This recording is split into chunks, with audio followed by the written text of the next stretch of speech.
You can search for it on Google Play Store, on Apple iOS Store. It's very user friendly and it's very data friendly too.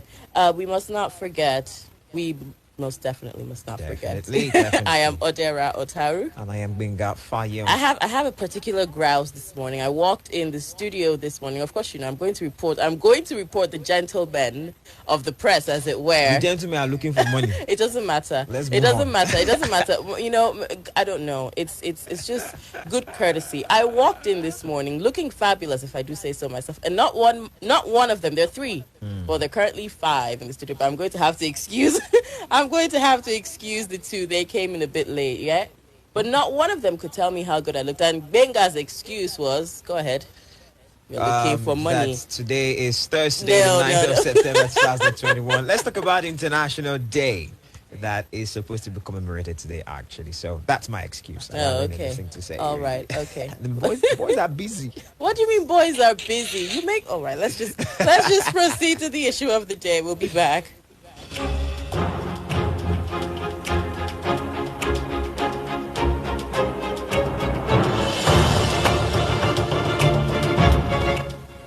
The International Day to Protect Education from Attack is an international observance established by a unanimous decision of the United Nations General Assembly in 2020.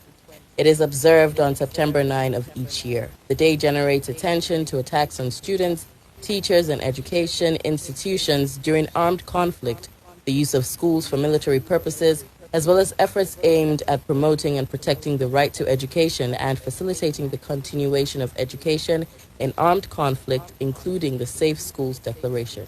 With the increase of insecurity, kidnappings, and the likes, education in some parts of Nigeria currently is under severe attack, with some schools having been shut down for the fear of the security and lives of the students and staff of these various institutions.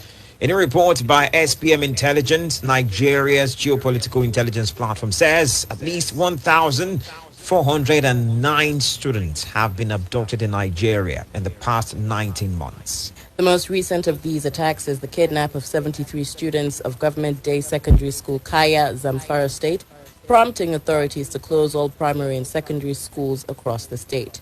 To protect their lives, education has taken a huge setback in that part of the country. This morning, in commemoration of the International Day to Protect Education from Attack, we'll be assessing the ease of acquiring an education in Nigeria. And we have joining us in the studio live, Abayomi Babalola, the public affairs analyst. Good morning to you. Good morning, Nigerians. Benga, good morning. Good morning, gentlemen. Odera, good morning. Good morning. You look gorgeous this morning. Thank you. Thank you very much. I wouldn't want to be accused the way you have accused the other gentlemen. But let's take their excuses that All right, let's probably just- they are busy. And, Yeah, and then money must be made. All money right, was- all right. All right, let's start this way. The plight of more than 75 million 3 to 18-year-olds living in 35 crisis-affected countries has been heavily highlighted in setting this day aside worldwide. COVID-19, the pandemic, and its consequent effect of lockdowns in several countries of the world seem to have accelerated this declaration, as the day was marked for the first time last year. The question here is, do you think that this declaration came late, looking at the statistics of over 75 million children that are from 3 to 18 years of age?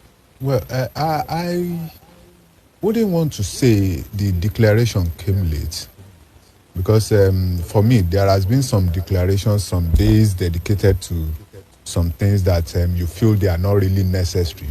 And UN and the other international organizations might be thinking that why should we have days for everything every day? But this one is very, very important. And why this was declared last year, though they've been on it since around 2015 or thereabout, they've been talking about it, was that it's as if this thing refused to go away. In fact, it has been on the increase. So the international organizations that came together to declare this feel that we need to, the word on our streets these days, we need to sort of, we need to declare this day and let everybody take note of what is happening. It is not just for us to mark the day. It is for us to take cognizance of the significance of what we are talking about. And that is, how safe are these schools? How safe are these children? Is education guaranteed? What we used to have is that the basic education should be made free. Children should be allowed to go to school. But now we are going beyond that. The schools could be there. The children could be willing to go to the schools. But then, are they safe? Are the schools' environment safe enough for them to attend schools? And I think the dates did not. I wouldn't want to say it. The declaration came late, but it's very, very essential. And now we have it. The effect of the pandemic, do you think it also accelerated having to declare the day? Yes, I think the effect of the pandemic could be the remote. Because before now, these countries that are behind the international organizations we are talking about, a lot of them don't experience this kind of crisis we are talking about. Maybe few of them that could experience natural disasters that will warrant schools being closed down.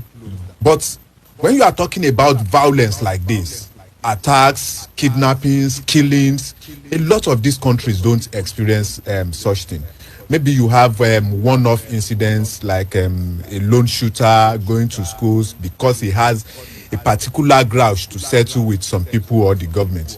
So they do not experience things like this. But when the pandemic came, everybody became affected.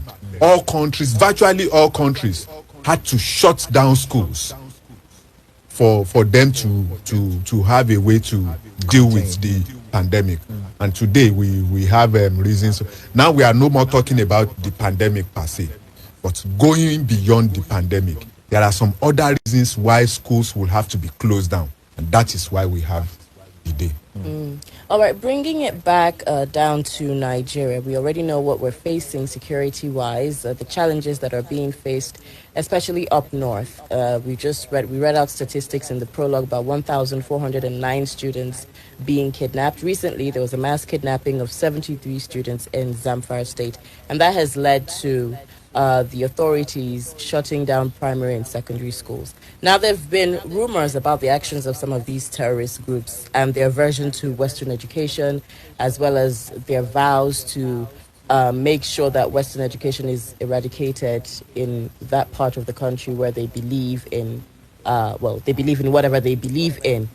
Would you say that they are succeeding at this rate? Well, because of what we stand to gain now and in the future, I'll say that they are succeeding in what they are doing, what they feel they should do. Because we have so many schools closed down now. We have so many children out of school. Of course, in the up north before now, even before the crisis, we've had this case of a lot of their parents having this aversion to sending their children to school. They would rather send them on the streets to go and beg and the likes. But this one has made it a more complicated issue now. That even few of them that must have seen the light in education, that must have shown interest in giving education to their children, now they become endangered species. Because they cannot go to school without these people tampering with their lives, tampering with their security. So the perpetrators of this thing, for me, I think they are succeeding because so many schools are being closed down. Now, apart from the schools that are being closed down, that children cannot attend schools, many of these children that have been kidnapped, the girls are being used for... They get them married out to their commanders and the likes. The boys are being trained to take up arms after the adults must have maybe retired or they got themselves killed. It means that they have a factory of these terrorists new generation coming up. And it's ironical that they are saying they don't want Western education. But most of the weapons and the tactics they are using are ideas from this Western education we are talking about. So for me, it's like they really don't know what they want. It's like saying, don't cook for me. You should stop cooking for me. And the food you have been giving me are the ones I enjoy most. And I keep telling you to stop cooking. I don't know if they don't know what they really want, but they are succeeding in what they intend to do. I said, based on what we and the government stands to gain now and in the future, we want all these children to be educated. And out of these children that we want to be educated, if you have like 10 or 15% of them that couldn't access this education, it means we are not achieving what we set out to achieve. Even if you have just 5% that couldn't go to schools, that 5% will still most likely constitute nuisance to the 95% that have gone to school. So we want to reduce that number to its barest minimum. Rather than getting that done, the numbers, the percentage of students of children that couldn't attend schools is on the increase. So the government is failing on its own side of the bargain, while these terrorists and the bandits, they are getting what they want. They are succeeding in what they set out to do. Okay. Let's look at this again from the perspective of where these attacks have majorly happened in Nigeria now. You find that there seems to be a divide. The northern side against the southern side. You rarely get to hear of kidnappings of students in the south as against almost hearing it every now and then or time and again in the north. There is also the part where something ideology-wise might have played a part in this, because they reference the fact that if you speak to some people in the north, they feel education is not necessary, and so did that play a part in the vulnerability of the North being susceptible to these attacks? It plays a part in the North being susceptible to this attack, because there is this popular saying that an idle mind will become the devil's workshop. Once you enroll a child in school, apart from the basics that the child gets to learn, there's this, no matter how dull a child could be, there's this possibility that when that child is on his own, even at that age, some of the things that were taught in school will come back to him. He will start thinking about that. He will start thinking about, oh, I'm going to school tomorrow. He will start thinking about, my teachers will see me tomorrow. I'll meet some of my colleagues in school tomorrow. Now, compare that to a child that doesn't go to school at all. What will occupy his thinking will be, how will I eat tomorrow? What we did yesterday, we were able to take somebody's food from his table while he was making calls. How could I improve on that by the time I get to my place of work tomorrow? And when these terrorists, these people, these perpetrators see that these hands are available, they easily get them hypnotized and bring them on board. But for a child that goes to school, the thinking will be different. So, not allowing these children to go to school is the foundation that has been laid for all these crises we are seeing today. I must tell you that I do tell people that all these things we are talking about, why is it that the North, that is the most affected part of the country, are still the factory where these people are coming from? The South today is shouting about all these things because we see these things as coming down south. If we do not say what we are saying today, and we decide to just keep quiet, is their problem, is let them bear their burden. Someday, very soon, and we are seeing it already, where these people are coming down south and they are doing all these things. So it's left for them and their leaders in particular to put up a strategy where education of these children will be put to the front burner. A former minister was telling Nigerians sometimes in the past that the major business they have in the north is politics. Clearly, they have failed in that major business. They can see. Everybody can see. Now, why can't you look around? What has been the source of your problem? And I dare say that the source of the problem with the north was laid. The foundation was laid when a lot of these children were not encouraged to go to school. And because they were not encouraged to go to school, they will have to look for something else doing. The idle hands will have to be occupied by something. And these vices are the things that will occupy their minds. And we are seeing the results today. All right. Well, aside from the security threats that is plaguing those parts of the countries, in general, we have other threats in institutions. Recently, as at yesterday, the Punch reported that in OAU, there was a lecturer that was dismissed over sexual harassment of a female student. Now, there are so many cases. I don't want to quote unknown statistics, but I know that there are more women than not that will tell you experiences that they went through in university, right? I don't want to go as far as secondary school, but we know that it is in the university setting that this is really occurrent.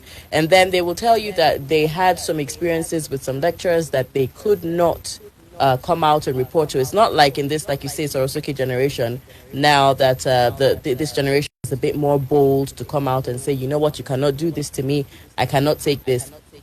This has been a problem in Nigerian universities. Do you think that there is any hope for completely eradicating this problem? Odera, let me tell you that the threats to education we have in this country is even beyond sexual harassment. Sexual harassment for the female folks. What about the male folks that are confronted with issue of cultism? All these things are threats to education we are talking about today. Now, up north, we are talking about insecurity. That has been their major problem and the likes. But down south here, these are the major things that are threats to the education down south here. Sexual harassment and cultism in our schools. When I was in school, I used to hear about cultism in higher institutions. Mm-hmm. But these days, you go to secondary schools, even primary schools, you see the kind of things that these young boys are into. And they extend it, they go beyond the school setting. And others who are outside the school are now involved. Now, even these boys, apart from their teachers and lecturers harassing their female counterparts, these boys too are involved in sexual harassment of female students. So what is peculiar to the north could be the insecurity of a thing. But down south here, these are some of the things we are talking about. They are major threats, feasible threats that we need to look into. But then you wonder, are the people at the helms of affairs really ready to tackle these problems? Or before you can even say we want to tackle a particular problem, have you really taken it as a threat, really? Have you really taken it as a major problem that needs to be faced? When you are talking about schools and education today, majorly government will be talking about funding, building infrastructures, paying teachers and other personnel. What about this kind of threats we are talking about? I've heard of cases of children that will tell you that they cannot go to school because of what their colleagues are doing to them in previous days. When I was in Lagos, I saw a woman that went to the school and reported to the principal of that school that his son was beaten up previous week by his colleague. And when investigation was carried out, it was discovered that these boys are cultists. If the parents had not taken it upon themselves to go to the school and do some findings, if they had taken to what the boy was saying, that I don't feel like going to the school again, that is one out of the students we want in school. And then what do they resort to do? A lot of them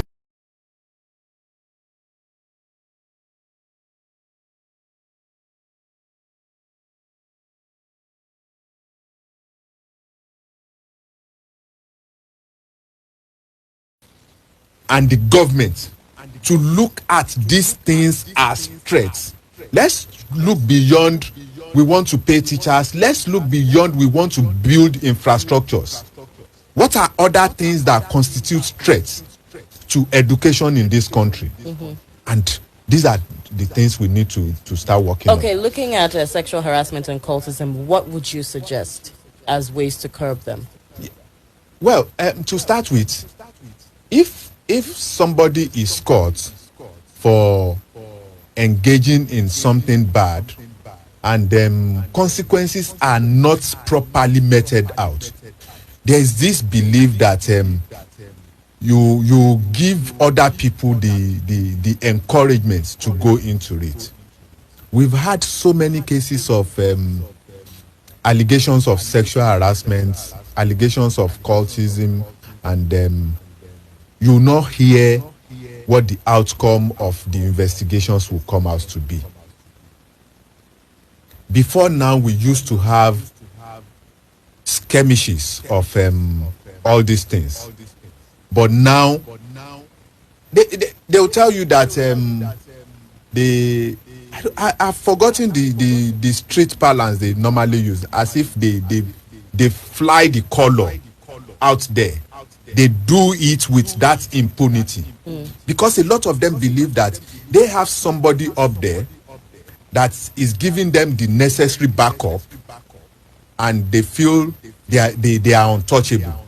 Even the sexual harassment of a thing we are talking about, I can recollect maybe early this year or sometimes towards the end of last year, a prominent individual in this state was alleged to attempt to sexually harass a female student, a teenager. Today, nobody hears about that case again. And don't be surprised, in few months' time, the individual that was alleged could be somebody that will be flying carrying the flag of a particular political party. So how do you now encourage people that are coming behind to believe that we are really serious about dealing with these vices we are talking about? I could remember the administration of Governor Gbenga Daniel. There was this allegation flying everywhere that the government was supporting the cultists in our higher institutions in the state, and nobody was brought to book. Nobody. Today, when you go to our higher institutions, they no longer hide it, their identity. They fly the color, and you'll be lucky if you don't get initiated, or you'll be lucky if you don't get introduced into it. You might be introduced into it and you say no, but at that point of saying no, you'll be a very lucky individual if you were not brutalized, if you were not victimized one way or the other. In fact, some of them will tell you that they have the backing of some top lecturers in the school. And it's not just an allegation, it's things that we see every day. So when somebody is caught for perpetrating a particular vice, do we give out the consequence so that others will learn from it? Apart from that, what measures have we put in place to discourage things like that? You go to so many secondary schools. When I was in secondary school, we had a very large expanse of land which we were using for our Greek, and intermittently our teachers will go into the farmlands and start searching everywhere. These days you go to so many secondary schools, you see the forest, not even bush, not farmland, forest, where these things happen. We cannot continue to have places that can be used as hideouts, and you expect that these things will not happen. What measures are we putting in place to discourage things like that? What consequences are we meting out to those who are caught? These are some of the things that I feel we should do to discourage all these things. All right, I have to mention that the lecturer involved of the Obafemi Awolowo University, who was dismissed by the governing council of the school, has come out to say that it was wrongly dismissed because his side of the story was not heard from his own perspective and all of that. But that's just by the side. The question I want to ask in this regard is, as regards all of these issues of cultism, sexual harassment, and all of those, the political class, are they culpable in this? The reason why I'm asking this is because I recall I related with a public affairs analyst who said he has it on good authority that a certain governor that he knows gets involved in physically assaulting his wife. And then you begin to ask the question that how did such a person get to the highest office of any state? So the political class, are they culpable in this? Are they doing enough to ensure that these kind of things, the tide is stemmed and even they themselves are clean? You see, you cannot give what you don't have. A lot of these people too are culpable in the sense that these are things that they were involved in when they were climbing the ladder. Some of them don't see battering women as something that is bad. Some of them don't see shedding blood as something that is bad. We've had so many allegations of rituals in this country, and how many people get punished? When further investigations are carried out, you'll find out that people who are supposed to be the arbiters of law are the ones that are even bringing the laws down. The case of a former governor battering his wife, and that will not be the first one. You go to some offices where the chief executive officer will talk down on his staff, will talk down on civil servants, will call them names. Like somebody used to tell me that a man that you address out there as a nuisance and you call him all sorts of names, he will get home and before his own family, his own immediate family, is an idol. They adore him. Once he comes in, oh, welcome, sir. What would you like to take?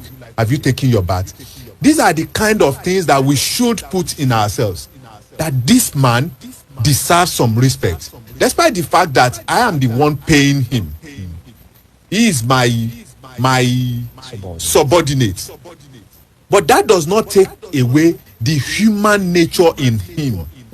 You should at least give him that respect. But many of these leaders that we have, they see some of these subordinates as next to nothing. And that is why they do not take it so important when you are talking about respect for them. they feel that once I attain this particular office, I am above board and I can do and undo. We have said it so many times that when these people are aspiring to get to office, it is not that somebody will come from a foreign country, brings in so much money, and we feel that, oh, this is the person will vote for. How much do we know about him? How much do we know about his family, his community, his immediate community? How does he relate with them? But many of these people that are in office today, they are not known to us. They just come. Some of them even put up an apartment in a community. They don't stay there. When election approaches, that is when you see them come around, try to relate with the people, and then after the election, they are off again. These are the kind of people that we have in office today. But it is now left for us to now say that we want to know you beyond the 2, 3, 4, 5, 6 months that you just come around. Somebody that has been with us for 2 years, 3 years, we know how he behaves, we know how he relates with people. When we call community meetings, he attends. This is the way he speaks, this is the way he attends to issues. That is, if we do not do that, we might not really get to know the type of person that these people get to. And once the power gets to their hands, that is when they show their real color. Of course, somebody can still pretend for a year or two, but within that 2 years, you must have learned some things. If not all, you must have known some things about him before he gets to office. Compare that to somebody that just comes in 2-3 months, and he picks up the ticket, he wins, and you expect to know a lot about him. It doesn't work that way, and it's not going to work. Do you think the level of immunity that those in power have contributes to this as well? You know, knowing that it doesn't matter what they do, how they behave, the fact that they're in power, at least for the time frame that they are in power, they're going to be able to get away with almost anything. That is why some activists today and some people who are talking about the constitution to be tampered with, they will tell you that the immunity clause should be removed. Of course, those who thought of putting the immunity clause in our constitution, they have their reasons.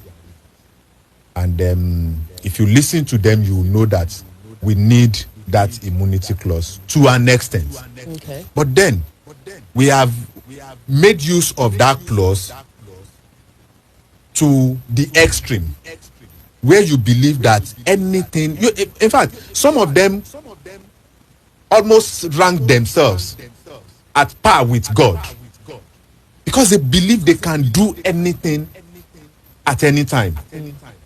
Let me tell you this, even after leaving office, some of them still wield some of this power. And that is the reason why, once they have tasted that power, they don't want to leave that arena. From being a governor, they go to Senate. From the Senate, they'll be looking at eyeing the presidency. Even after leaving as president, some of them will still be looking for one way or the other to remain at that corridor of power. That is why you have some of them playing the role of godfathers. People that install those who come into power after them to leave their domain. Until we are ready. You see, I am not, Benga, you know, I am not one of those who are saying that we should rewrite the constitution now. Because I keep saying it, that the present constitution we have, no matter how poor it is, if it's only 20% of that constitution that is good, I ask the question, have we complied with that 20% that is good? All these things we are talking about, the immunity of a thing, the excessive use of powers and the likes, we have areas in our constitution where they are taken care of. But nobody looks at that. Nobody talks about that. So all these things we are talking about, the immunity should be there, but there is a way we regulate it. For instance, a governor cannot be sued or cannot be taken to court for the activities he embarks on while in office and the likes. But when he leaves office, you can recall the things he has done. How many governors have we done that to? Yes, in recent time, I think the likes of Dariye and few other governors have been called to come and answer questions on what they have done while they were in office. It means that there is a provision for that, for us to look at what you did while you were in office. But have we really made use of that provision to its fullness? I dare say that 90% of governors, of former governors in these states, they have one or two things to answer to. But how many of them have we called to question? We have not been doing that. So the immunity clause is there, but we have another provision of the Constitution that takes care of whoever make use of that immunity clause wrongly. And we are not making use of that section of the Constitution. All right, we're looking at the International Day to Protect Education from Attack, and we're assessing the ease of acquiring an education in Nigeria. We have with us here in the studio Abayomi, who is a public affairs analyst.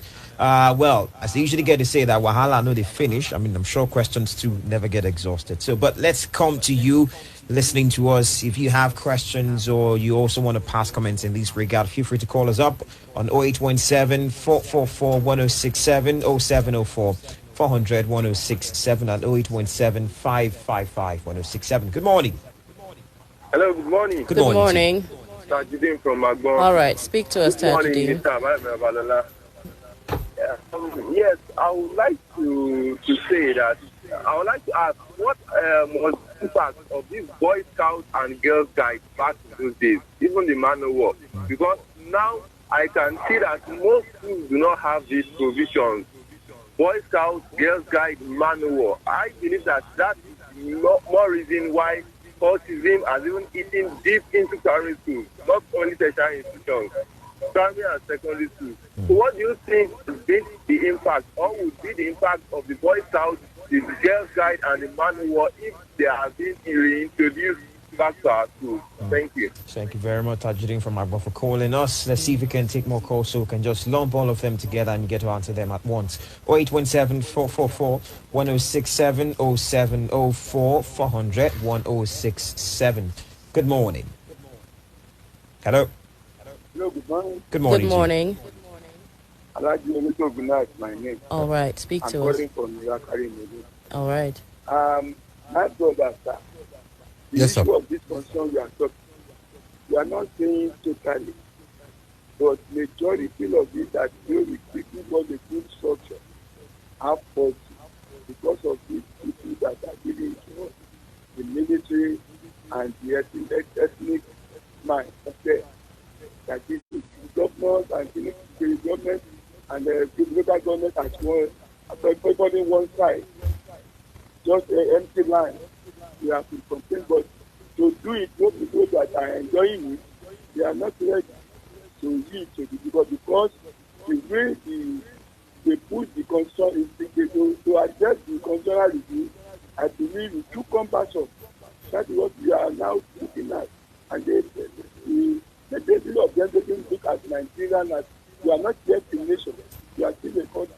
We don't look like that. That is what we are saying. So we need to be reviewed.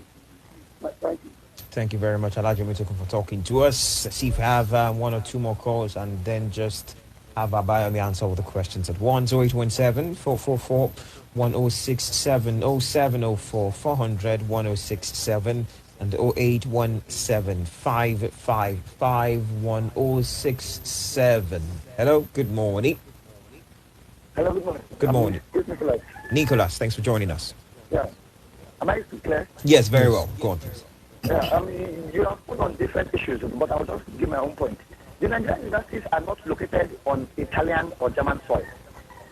So the Nigerian universities are also not immune from bad roads, bad power supply, bad internet distribution, delayed salaries, and poor working conditions. And the Nigerian lecturer is first of all a human being. For a man, he's also first a man before he becomes a scholar. On the issue of the governors, Mr. Abayomi, we know of the governors who have even publicly fought with their wives in the governor's houses.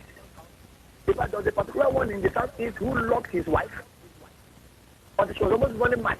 She had to now squeeze a letter to one of her aides to send to Femi Falana and the Catholic bishop. And the married man around her, and she survived the mental condition. But at the same time, I pity most first ladies in this country.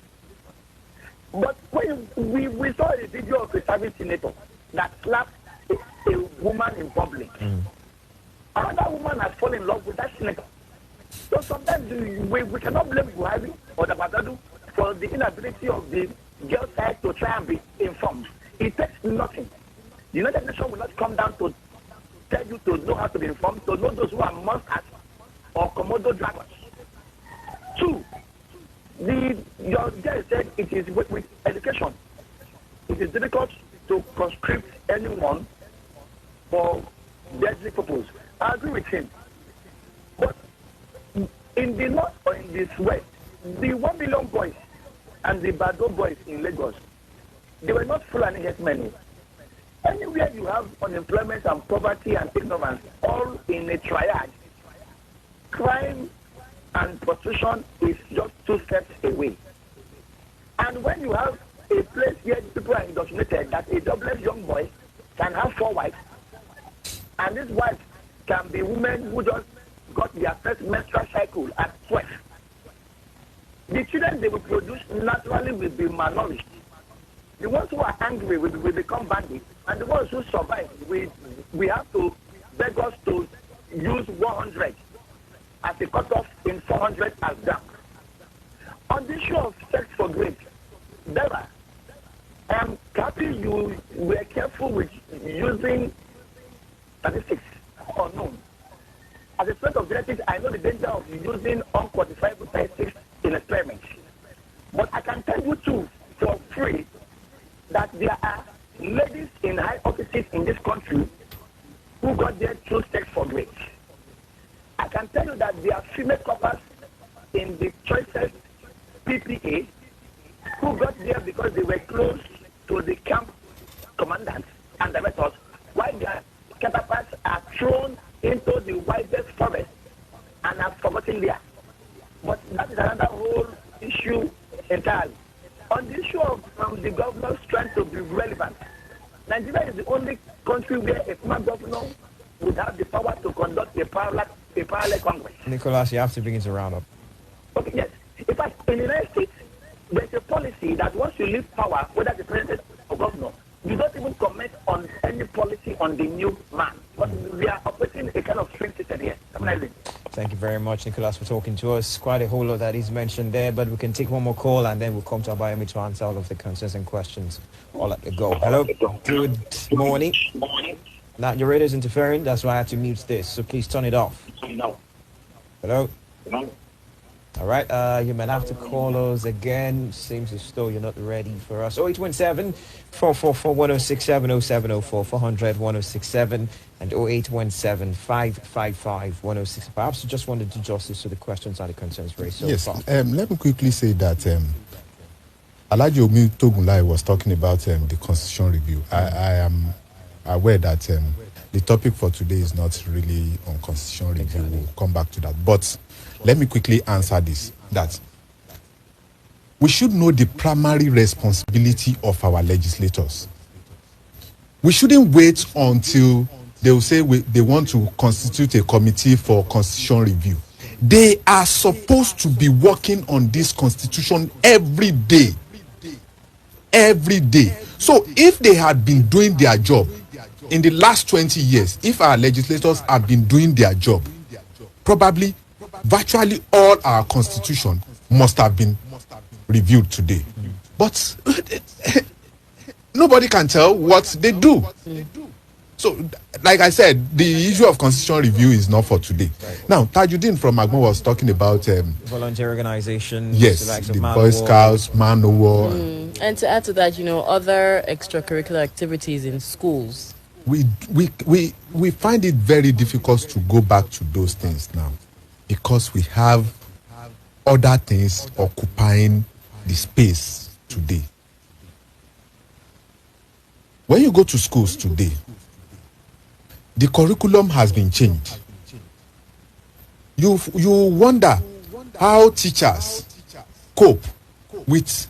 There are some subjects that, for instance, somebody was saying that history was not taken away from the Nigerian curriculum, but stylishly we stopped teaching history. You look at the things that students are being taught today. When I was young, when I was in secondary school, even my primary school, they taught us this. We started this literary and debating society at very tender age. And you look forward to read because we do it every week. You look forward to the next one. Even if you are not participating, you want to see your colleagues, the way they do these things. Schools, back then, we had libraries. How many schools has library today? Schools back then, we had farmlands.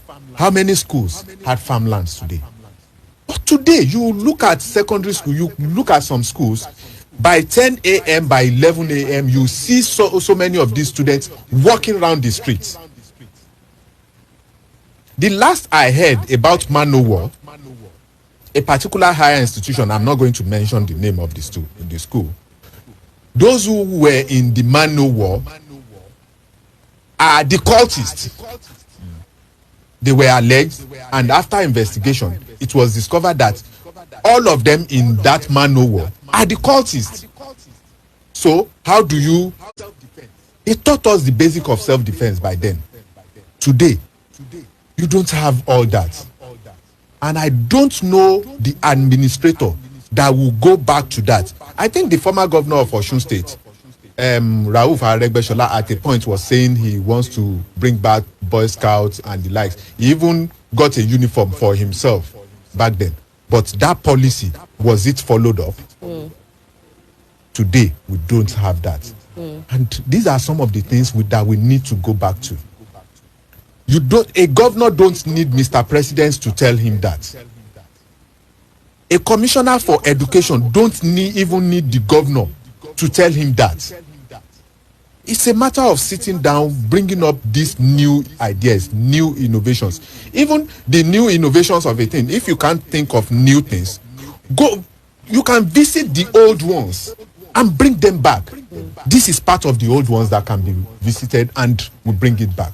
But then, like I said, we have some other things that occupy our space these days than going back to those ones. All right, you know what? We'll have to proceed on a commercial break. There's still one more question I think you need to attend to. Yes, the several questions asked by Nicholas. All right, so when we come back from the commercial break, those are the things you would answer. And of course, we'll breeze through WhatsApp for the comments that you've sent to us. And of course, Facebook will have any in this regard. To stay with us here. Don't dare touch that dial. It's Splash, your integrity station. Believe International School calling. Believe International School calling. Believe International School calling. If you desire a modern day and government approved nursery and primary school for your child with conducive and serene learning environments, well equipped computer laboratory, classrooms, equipment Montessori teaching aids, being handled by professional and friendly teachers, spacious playing ground with sporting kits, music laboratory with different musical instruments, why not register your child at Believe International School? Believe International School is located at Rock City Avenue, Goshen Estate, Ashero. Telephone 0803-318-6411 or 0802-313-6260. Believe International School. Readers are great leaders. Makole Marale. Àgbájọ Homes and Property Nigeria Limited ní ẹ̀ṣẹ́ pọ̀ fún ríra àwọn ilẹ̀ wọn pàápàá lórí ìgbàgbọ́ tẹ́ ẹni sí wọn. Èyí tó mú wọn tẹ̀síwájú wọ́n ti fọbalẹ̀ báyìí lórí ìdá àádọ́ta fún gbogbo ilẹ̀ wọn. High level phase 2 randa 400,000 ní tẹ́lẹ̀ báyìí 200,000 lẹ́sàn. Òṣìẹ̀lẹ̀ Gúúsì Estate 200,000 ní tẹ́lẹ̀ ìdajì lẹ́sàn 100,000. Ìkìrìkú ìdán ìtọ̀ 200,000 lòun náà tẹ́lẹ̀ báyìí 100,000 lẹ́sàn. Ọ̀dẹ́dá Unique Garden 300,000 ní tẹ́lẹ̀ báyìí 150,000 lẹ́sàn. Lẹ́gbàá gbé tán ilẹ̀ oko ń bẹ ní Alábàtà àti Òṣìẹ̀lẹ̀ 50,000 naira ní per plot. Ilẹ̀ ń bẹ ní Ọbádá oko Ìdíòrì Onígangan Sábóṣódé Kẹ́tìtún phase 2 ẹ máa bọ̀ ní 39 NTA Road Ọ̀gbẹ́ Abẹ́òkúta 07044648338 07044648338 ọjọ́ kẹẹ̀ẹ́dógún oṣù kẹsàn-án làǹfààní yóò pín. Àgbájọ Homes and Property Nigeria Limited lónìí bàbá gbìyànjú ṣiṣẹ́ tán àgbọ̀dọ̀ wábi tá a fẹ̀yìntì ẹ̀dẹ̀ ìkànmọ́lẹ̀. Bóòní ti rí ọ̀la ò rí bẹ́ẹ̀ ló ń jẹ́ kí ọ̀pọ̀lọpọ̀ tó fẹ́ jayé ìdí gan nìyẹn tí olóyè Ahmed Olúsànyà Ifá student agbémọlẹ̀ gbogbo Ẹ̀gbá fi ní ká sọ fún àwọn olùgbé ìpínlẹ̀ Ògùn pé òtúrà rírá tá a túmọ̀ sí òtúrà Ògúndá ni Ifá tó jáde lọ́sẹ̀ yìí. Ifá ní ká gbìyànjú ká lè dẹni àpèsè o àní nìkan ṣe lé ayé wa níbi tí agbérí òtúrà rírá ó ní orí ẹni ní ká dìmọ́ ká lè là. Ifá ní ká ṣe ájò ká lè ní olùsìn lórí ọmọ ká tún lè ní olùsìn lórí ajé ara jẹgẹjẹgẹ adíá fún orí ń bẹ láàrin òun nìkan ṣoṣo gírogíro wọn ní ó kára ńlẹ̀ ẹbọ ni kó yá àmúṣe etí ṣe etí bá orí gbé kẹ́rẹ́kẹ́rẹ́ orí dọ́lọ́ ni o kẹ́rẹ́kẹ́rẹ́ ojú ṣe ojú bá orí gbé kẹ́rẹ́kẹ́rẹ́ orí dọ́lọ́ ni o kẹ́rẹ́kẹ́rẹ́ imú ṣe imú bá orí gbé kẹ́rẹ́kẹ́rẹ́ orí dọ́lọ́ ni o kẹ́rẹ́kẹ́rẹ́. Fún àlàyé síwájú sí pé 070-6654-7726. ẹni tí ń bẹ ní òkùnkùn mọ̀ yàtọ̀ sáfọ́jú ó di ká máa kọlu gba ká máa kọlà wo bí iná ìjọba ọba dúró déédéé àṣàwọ̀ náà mí náà ni bá ò rígún ó di dandan ká fò dẹ̀ ṣẹ́ bọ iná mọ̀nàmọ́ná láti inú agbára oòrùn solar energy òun gan wọn sọ lọ́wọ́ báyìí o bátìrì láti oríṣiríṣi iléeṣẹ́ ní ń bẹ lọ́dọ̀ wọn níléeṣẹ́ power from the other side panel ń bẹ ń bẹ inverter ògbẹ́yìn charge controller àti bẹ́ẹ̀ bẹ́ẹ̀ lọ́gọ́ òṣàìsí ẹ̀yin ẹ má fọ́ iye tẹ́ ó rà lẹ́kọ̀ọ́ gan lẹ́ẹ̀rà lọ́dọ̀ wọn ní power from the other side ṣé ká bá yín gbé sílé àbí no wahala solar iron solar bulbs solar street light solar floodlights àti mountain accessories go gbẹ̀yìn lọ́dọ̀ wọn. ètò ẹ̀kọ́ wà fún àwọn tó fẹ́ mọ̀ nípa ṣíṣe solar. ó yẹ ẹ jẹ́ kájọ máa lọ sí Àníkẹ́ house lẹ́gbẹ̀ẹ́ Zenith Bank tí ń bẹ nísàlẹ̀ gbẹ̀yìn Lábẹ́òkúta 09032769065 tàbí 08122660330 power from the other side inú àlùmọ́jú fún tèmẹ́tì ni o. gbọ́ mi sà gbogbo ènìyàn tó ń gbọ́ mi lásìkò yìí ó pariwo tó ó gbàdúrà ó sọ wípé Ọlọ́run o ó jẹ́ oore kan ṣo ló kù lọ́dọ̀ rẹ fi lé mi lọ́wọ́ kóre mi ó lè lẹ́kan sí àdúrà. Iléeṣẹ́ IAS ṣàǹfẹ́ kí gbogbo wa ó ṣoríire àníkóore gbogbo wa ó tún lè lẹ́kan sí Nigeria at 61 IAS 61 days mega promo ẹ wá gbọ́ o ẹ̀dínwó aláìlẹ́gbẹ́ 61 days mega promo yìí ọjọ́ mẹ́wàá àkọ́kọ́ máa bẹ̀rẹ̀ lọ́jọ́ Monday September 6 sí Wednesday 90,000 naira péré lọ́jọ́. Please listen to this special announcement from the government and malaria partners. Insecticide-treated nets protect you and your family from mosquitoes that spread malaria. Now that you have collected your net, ensure that you air it under a shade for 24 hours before hanging. You and your family should start sleeping inside your mosquito nets now. Sleep under a shade to dry. So we also protect yourself and your family from coronavirus infection. Wear your face mask when going out. Wash your hands frequently with soap and water for at least 20 seconds. For a malaria-free Ogun State, play your part by sleeping inside the insecticide-treated net every night. This message is from the government and malaria partners. Splash FM 106.7. Panorama. Panorama. Panorama. Panorama. Panorama. Panorama on Splash 106.7 FM.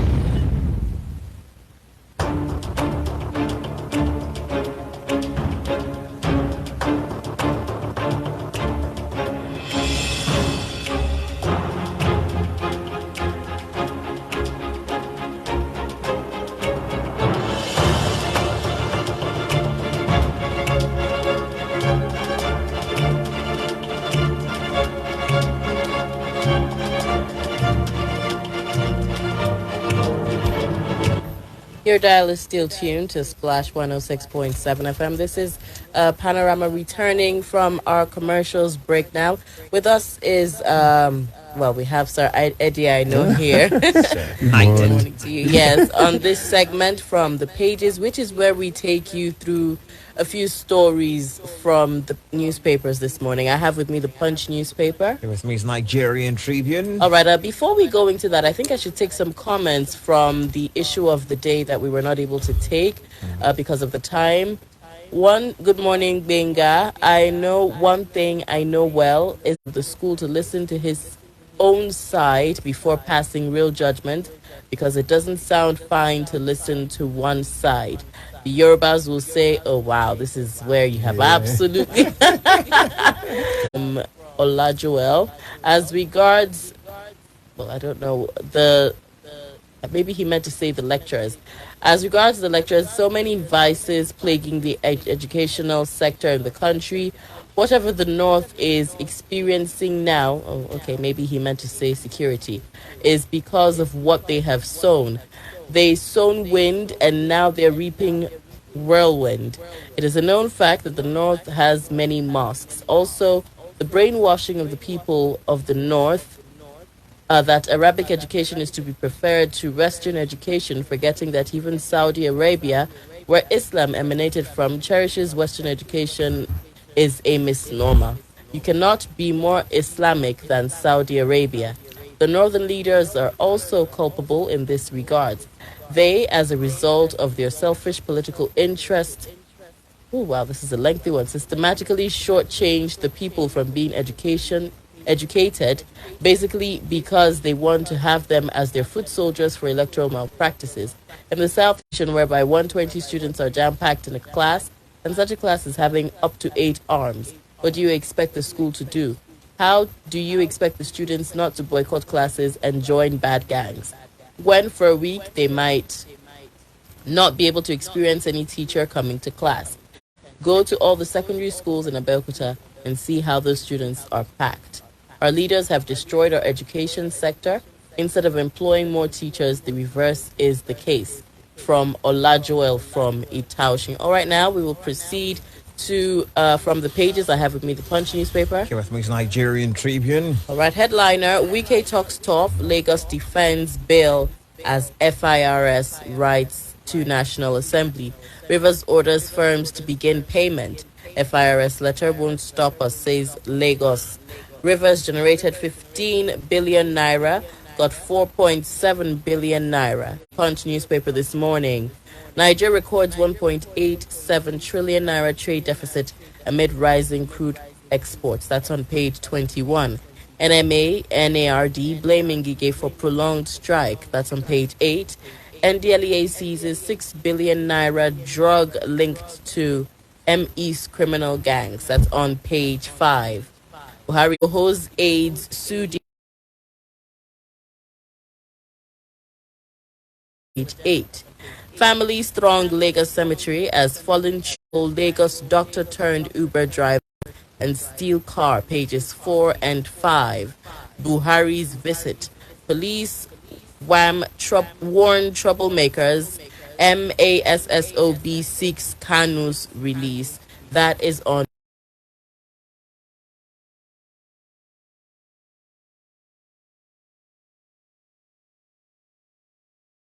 Laments injustice. You find that on Wike's VAT battle puts Nigeria. Find that on page 5. FEC Africa.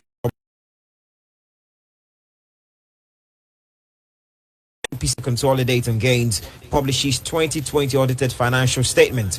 You find that on page 7. Why ex-governor Darius' 93-year-old father was killed after collecting 10 million naira ransom. This is from the abductors. You find that on page. DSS tells courts. The writer to the story says slam terrorism charges against them. You find that on page 27. Former governors may produce next PDP national chairman. You find that on page 25. And finally, establishment of farm estates, Greek gifts of fatal Trojan horses. In Tribune, we have Eddie Aino joining us. Farriers seem to want not to go down without a fight. They've written to the National Assembly to have a case in their own favor as the case is. Where do you see the pendulum swinging at the end of the day?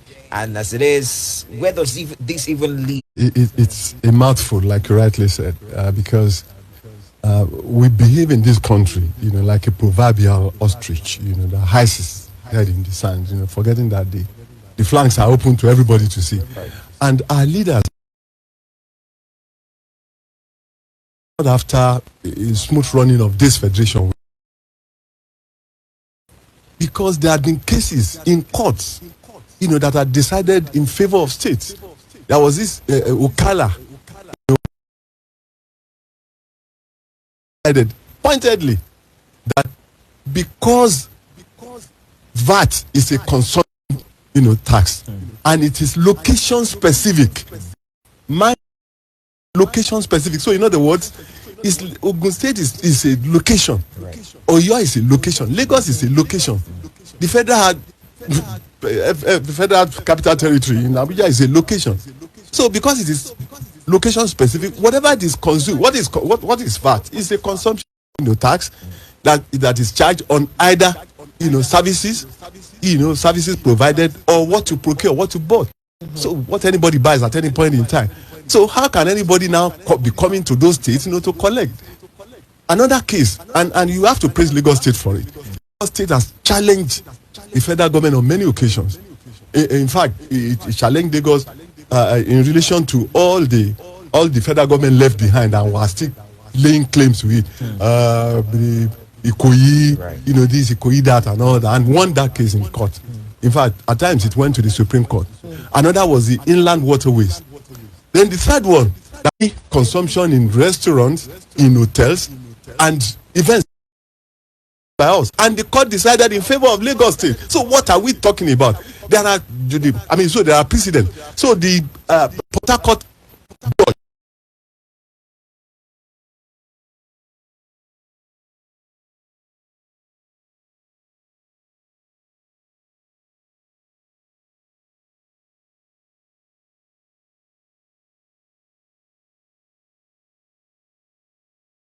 the proper way.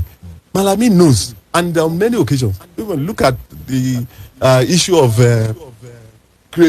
grazing routes. Right. He didn't. It has not. Malami, as the Attorney General of the Federation, has not. Those things. So what are we talking about? As of running, what are we talking about? So where do I stand? I stand where consumption. The courts have decided. 2 courts now in the country have decided that consumption tax, that VAT is a consumption tax, right. And it is location specific, and the states should collect it, because if you don't allow the states to collect it, you are making them very lazy, and it's very sad. You are making them very lazy, and you are pauperizing the states of the federation. Look, the present administration on many occasions had borrowed, they are giving them bailouts, right. On 2 occasions, which they are even, in fact, they even collected the debt. Money, from the federal loan from the federal government, about on 3 times, and the federal government is saying we want to remove the loan, we want to remove it from source. They are saying no. So the states are poor, whereas it was destruction of the federation.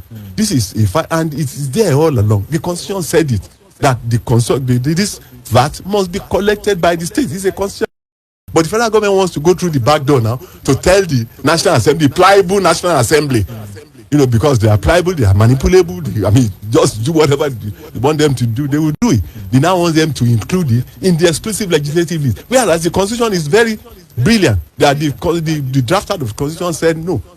It should not be in the exclusive legislative list because it has to be collected, imposed, and collected by the state government. So, I don't know, unless the judiciary, and I said it, the administration, the institutions in this country must be very firm, whoever has it. And I like what the INEC is saying now, that look, all this transmission of resources, we can do it. So let Mahmoud Yakub, I said it in one of my discussions, it depends on the institution, let him not be bamboozled. It is possible, it has been proven. Let the judiciary give it to the state, because it belongs to the state. It's specific. All right, moving on to this story now.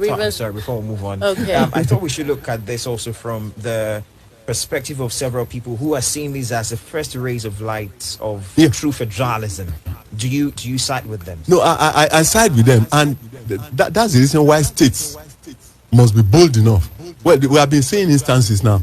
The southern governors, because the Land Use Act has given the right over land, to the governors, and they are saying we don't want it. And it's a constitutional matter. It's a legal matter. The houses of assembly have passed it, so it stays. That's number one. This one too will happen. In fact, the way the federal government, and I'm worried why we don't allow states, to explore and exploit the mineral resources in there. Look, Zamfara has gold, and that's the reason why the foreigners come in there, and that's why people you call bandits. No, they are not bandits. They are terrorists. They operate in that place. Look, Osun here has gold. Ilesha, go to Ondo. Ondo has bitumen. In fact, I think even Zamfara has bitumen. So many states, Kaolin mentioned it, they have mineral resources. Why are we insisting that it's only the federal government that can operate mineral resources? It is anachronistic. It does not make sense. And I think this is a way to go. If they are not willing to do it, let the states be challenging the federal government, and let the judiciary be firm. I'm sure we'll get somewhere. All right, I believe we can move on now. Well, I know. I do not know what it is to be retired, but I have witnessed so many experiences of retirees complaining of non-payment of their gratuities month in, month out, sometimes year in, year out. And this has taken a kind of effect on the upcoming generation, saying things like, okay, if this is what people before us have gone through, I would rather save for my retirement my own way and take care of myself my own way and not tie money down, because this is a labor that they are not going to be able to recoup. Would you agree with the new way of thinking? Well, I agree, but we should interrogate our governments who behave like this, because this same River State you are talking about that has refused to pay gratuities. Gratuity is the lump sum to show gratitude to whoever must have retired. I haven't put in years between 30 and 35 years, and you have retired. Gratuity is supposed to help you. There are so many things you want to do, but some of these governors will say, after all, we are paying the monthly stipend, and one even went to a ridiculous extent of saying, after all, they have children and grandchildren to take care of them. That is bad. That is preposterous. It is not. No, it is unheard of. Whereas in other climes, they respect those people who retired from Britain, UK, and all that, and are resident in Nigeria. They get their gratuity and get their monthly stipend. In fact, go to even in Ogun State here, so many retirees have died waiting for their gratuity because some of them, took ill. There are so many, so many things. Some want to complete their houses and what have you. It's very wrong. It's very wrong, and I hope our government, this same River to Benue State governor, because they are PDP states and they have problems, and he has been spending money just any he has been the person who allegedly helping PDP. That's the reason why he's very vociferous, he's very belligerent over issues. So it's wicked. Let governors, let whoever is in charge, please pay because they have spent their lifetime serving the states. It's all over. There's so many states. In fact, apart from that, even when there are laws says every 5 years, when the minimum wages increase, it should go to pensioners. We don't do it here in Nigeria. States do it, whereas the pensioners, not because I'm a pensioner, no, pensioners go to the same market with all the others who are still working. It's sheer wickedness. Because they don't suffer it, they don't suffer what they suffer. Some of them, we know of politicians who steal money, some of them are in jail, and because of that, they don't.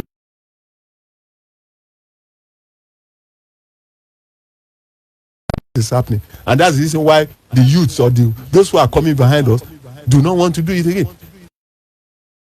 Western region, when Udoji and under the military regime, when they did the first retrenchment in Nigeria, so many permanent secretaries and deputy permanent secretaries were affected.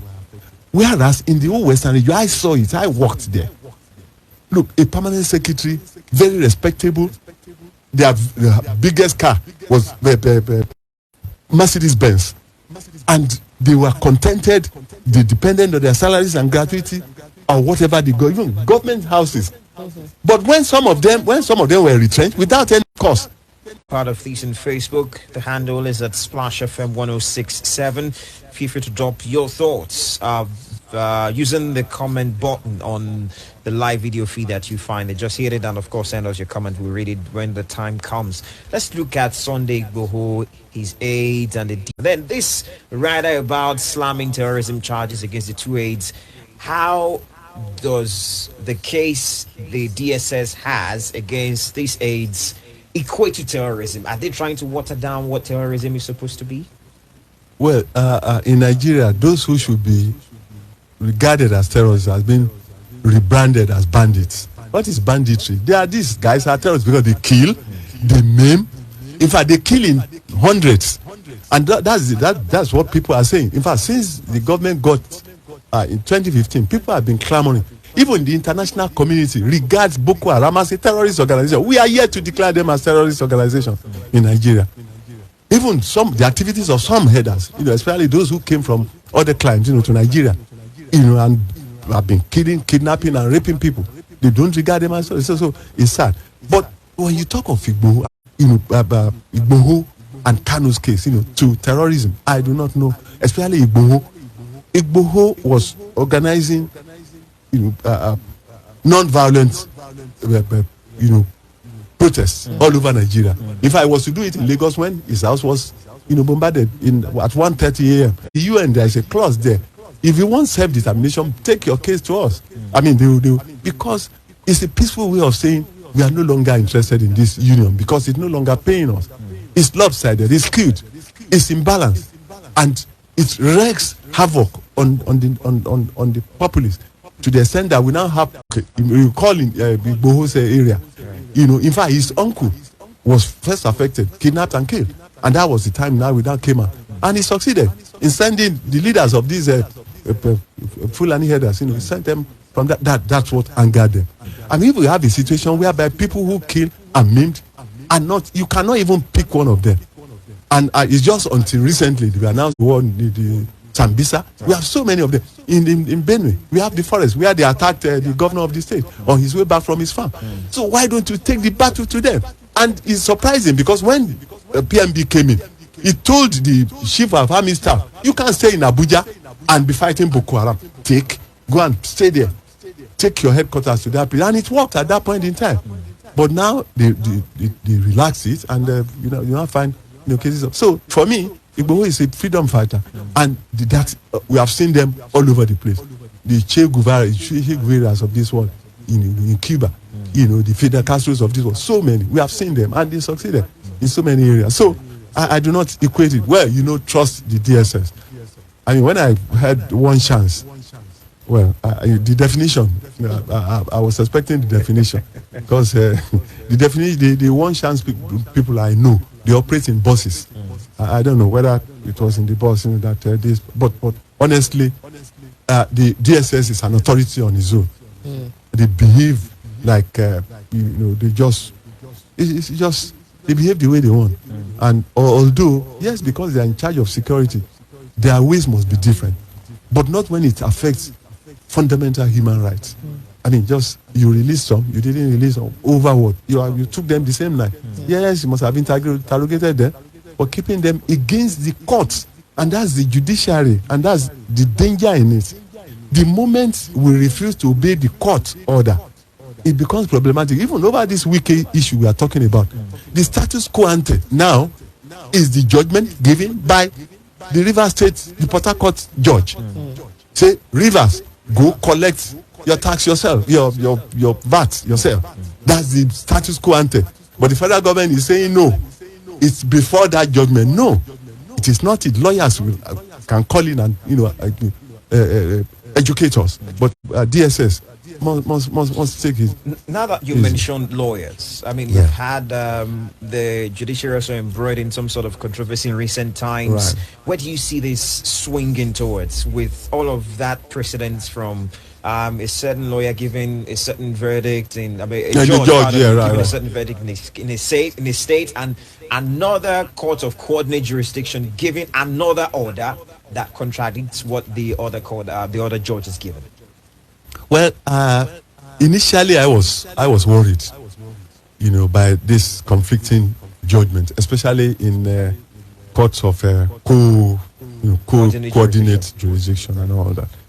But I was privileged to be educated by a respectable judge, in the state, who told me that the cases that are being taken educate on what you bring before them. That somebody from Anambra went to Jigawa, Right. or somebody from Rivers went to Kebbi and all that. That really, it doesn't matter. But the problem is, we are in an era of technology, and when a case is determined in a particular area, it is popularized. Everybody's in the papers and all that. I think that should determine what the judge decides. However, the CG had intervened, and in fact they have to appear before him today. He feels worried that the last thing that is left for this country now, because look at the legislature, look at the impression people have about the legislature, the legislative arm of government. Look at the executive. The only one that is remaining is the judiciary, and judiciary should be very, very careful, because that's the hope of the common, the last hope of the common man. Is supposed to be blindfolded and not seeing anybody, and I hope it's going to be so. So he has called them to order. Let's see what happens. All right, we are due for another commercial break, and when we come back, we'd listen to you via the telephone line to also read out your comments on WhatsApp as well as Facebook. To stay with us. Splash FM 106.7.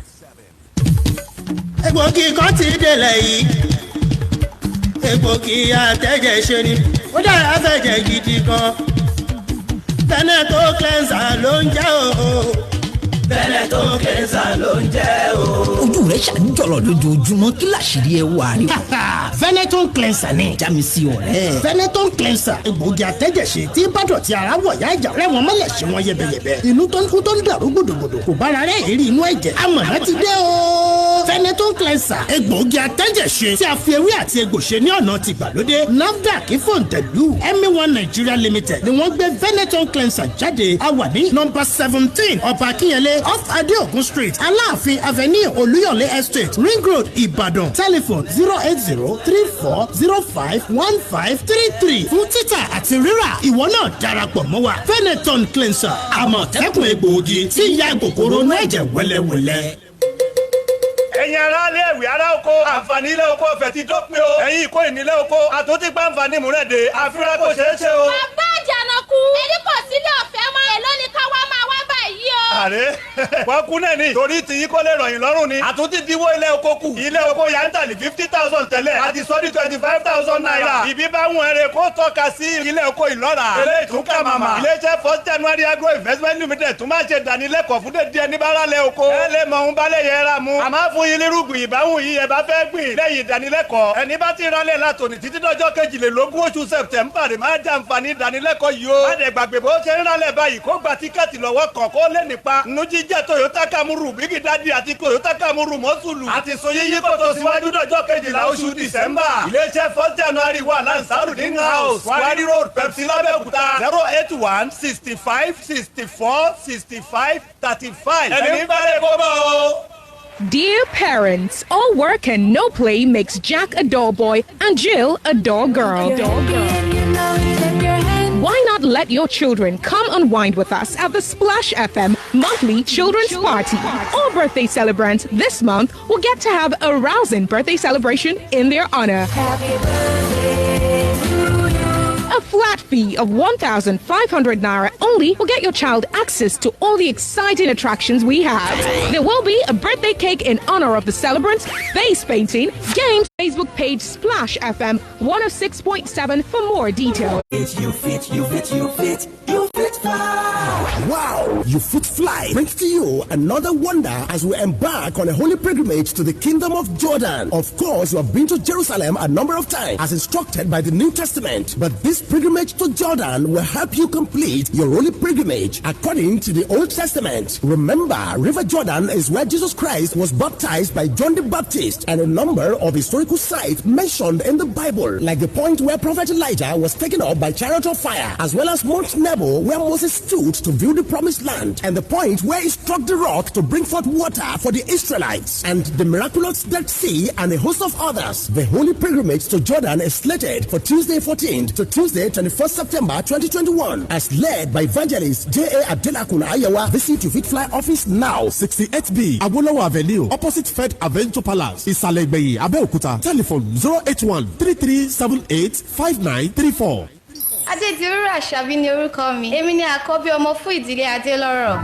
Oyinwọnúọlá ni orúkọ tí èmi ń jẹ́. Èmi ni ọkùnrin tí ó wà láàrin ẹ̀gbọ́n mi obìnrin àti Oyindàmọ́lá àbúrò mi obìnrin.